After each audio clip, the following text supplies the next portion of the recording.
Shalom, selamat pagi keluargaku. Firman Tuhan pagi ini saya ambil dari kitab Esra pasal 8 ayat 22. Demikian firman Allah. Karena aku malu meminta tentara dan orang-orang berkuda kepada raja untuk mengawal kami terhadap musuh di jalan. Sebab kami telah berkata kepada raja, demikian tangan Allah kami melindungi semua orang yang mencari Dia demi keselamatan mereka, tetapi kuasa murkanya menimpa semua orang yang meninggalkan Dia.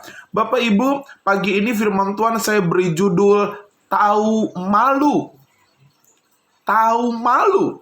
Bapak Ibu, salah satu persoalan yang seringkali mengkhawatirkan dalam kehidupan manusia hari-hari ini adalah orang-orang yang tidak tahu malu, saudara.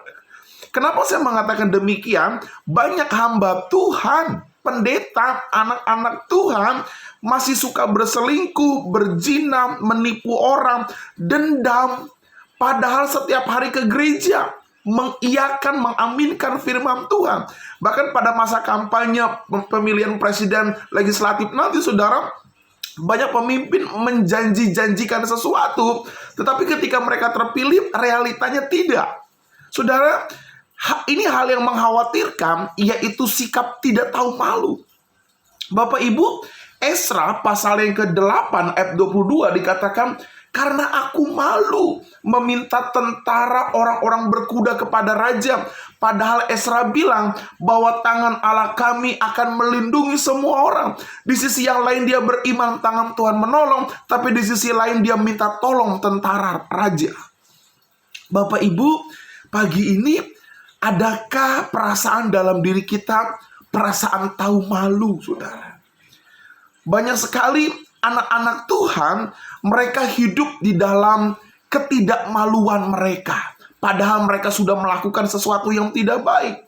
Siapa orang-orang yang tidak tahu malu, saudara? Yang pertama adalah orang yang mendapat tanggung jawab, tetapi cuma memikirkan dirinya sendiri.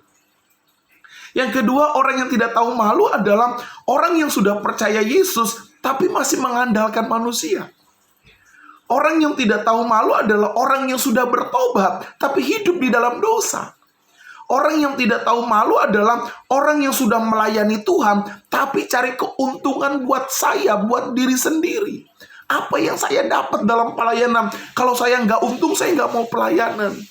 Bapak Ibu, pagi ini mari kita seperti Esra, belajar dari Esra, supaya kita punya hati yang tahu malu. Kalau kita hidup di dalam Tuhan, maka kita harus muliakan Tuhan. Selamat pagi keluargaku. Mari koreksi hati kita. Biarlah kita berkata jujur, bersikap jujur kepada Allah. Shalom. Tuhan memberkati kita semua.